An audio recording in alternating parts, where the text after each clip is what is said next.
Hi friends, welcome to blueberries kitchen. Blueberries கிச்சனில் இன்றைக்கி நம்ம பார்க்க போகிறது என்னென்னா ஒரு 1 pot ரைஸ் ரெசிபி தாங்க. நல்ல சிம்பிளான ஒரு ரைஸ் தாங்க இது. வெறும் ஒரு 15 நிமிஷத்துக்குள்ளே நமக்கு ரெடி ஆயிருங்க. இப்போ வாங்க நம்ம வீடியோக்குள்ளே போகலாம். வீடியோக்குள்ளே போகிறதுக்கு முன்னாடி இப்போ தான் நீங்கள் ப்ளூபெரிஸ் கிச்சனை முதல் முறையாக பார்க்குறீங்கன்னா மறக்காமல் சப்ஸ்கிரைப் பண்ணிக்கோங்க. பக்கத்தில் இருக்கிற பெல் ஐக்கானையும் ப்ரெஸ் பண்ணிக்கோங்க. அப்போனா தான் நான் புதுசாக வீடியோ போட்டால் உங்களுக்கு நோட்டிஃபிகேஷன் வரும். என்னோடய வீடியோ நீங்கள் மறக்காமல் பார்க்கலாம்.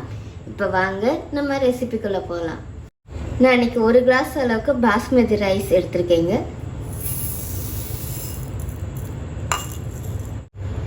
பாஸ்மதி எடுத்த கிளாஸ்லேயே 1/2 கிளாஸ் அளவுக்கு நான் பாசிப்பருப்பு எடுத்து வச்சுருக்கேங்க.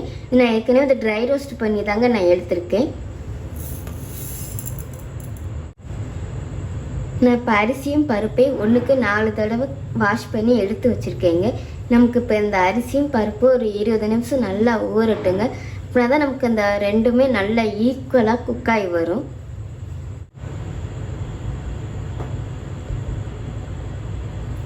இப்போ 20 நிமிஷம் ஆயிடுச்சுங்க. நமக்கு இப்போ அரிசியும் பருப்பும் நல்லா ஊறி வந்திருக்கு. இப்போ நம்ம இதை வேக வச்சுக்கலாம். இப்போ நமக்கு குக்கர் சூடாகி வந்துருச்சுங்க. இல்லை 1 டீஸ்பூன் அளவுக்கு நெய் ஊற்றிக்கலாம். இப்போ நெய் நல்லா மெல்ட் ஆகி வந்துச்சுங்க. இப்போ நம்ம ஊற வச்சுருக்கிற அரிசியும் பருப்பையும் சேர்த்துக்கலாம்.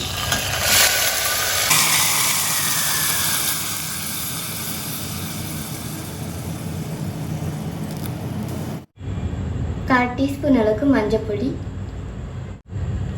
சாதத்துக்கு தேவையான அளவு உப்பு சேர்த்துக்கலாங்க.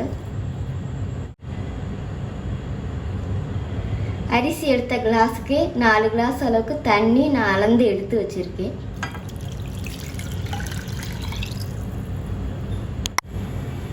நம்ம இதை நல்லா மிக்ஸ் பண்ணி கொடுத்துக்கலாங்க.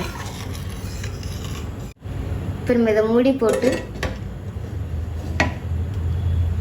ப்ரெஷர் போட்டு 4 விசில் வச்சு எடுத்துக்கலாங்க. நம்ம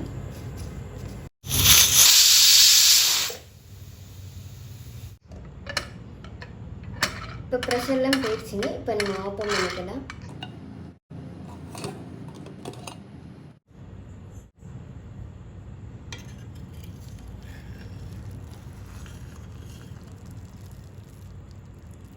பாருங்களேன், அப்படியே நமக்கு நல்லா குலைவாக வெந்து வந்திருக்குங்க.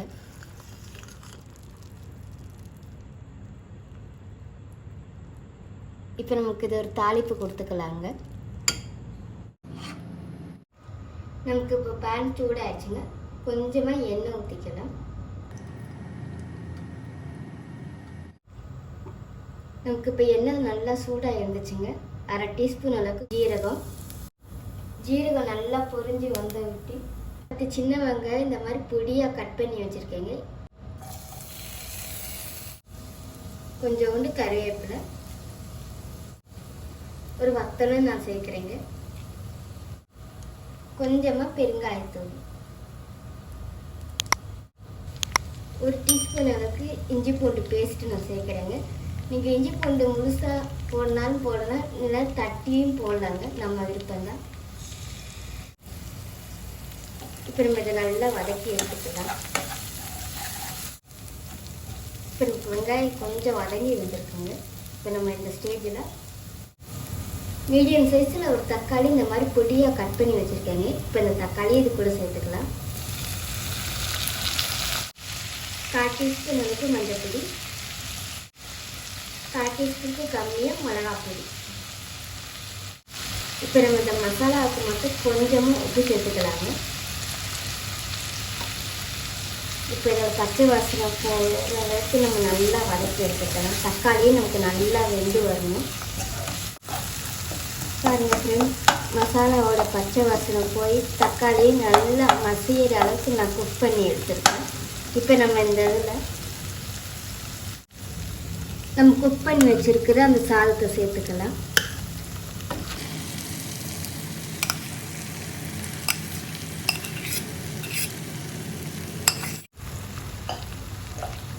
நமக்கு சாதம் கொஞ்சம் திக்காக இருக்கிற மாதிரி இருந்துச்சுன்னா நம்ம லைட்டாக சுடுதண்ணி சேர்த்துக்கலாங்க. பச்சை தண்ணி சேர்க்க வேண்டாங்க, சுடுதண்ணி இருந்தால் சேர்த்துக்கோங்க. லைட்டாக போதும். இப்போ நம்ம நல்லா மிக்ஸ் பண்ணி கொடுத்துக்கலாங்க அந்த மசாலாவையும் சாதத்தையும்.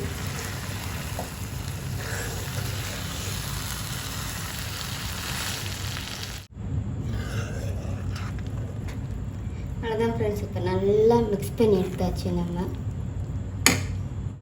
இப்போ நம்ம கொஞ்சமாக நெய்யும்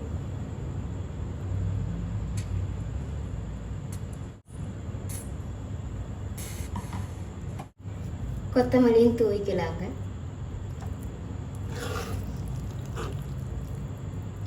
அவ்வளோதான் ஃப்ரெண்ட்ஸ், இப்போ நம்மளோட அருமையான 1 pot ரைஸ் ரெடி ஆயிடுச்சு. சிம்பிளான ரெசிபி தாங்க, மறக்காமல் ட்ரை பண்ணி பாருங்கள். ட்ரை பண்ணி பார்த்துட்டு எப்படி இருந்துச்சுன்னு கமெண்ட் பண்ணுங்கள். அப்படியே ப்ளூபர்ஸ் கிச்சனையும் சப்ஸ்கிரைப் பண்ணிக்கோங்க. தேங்க்யூ.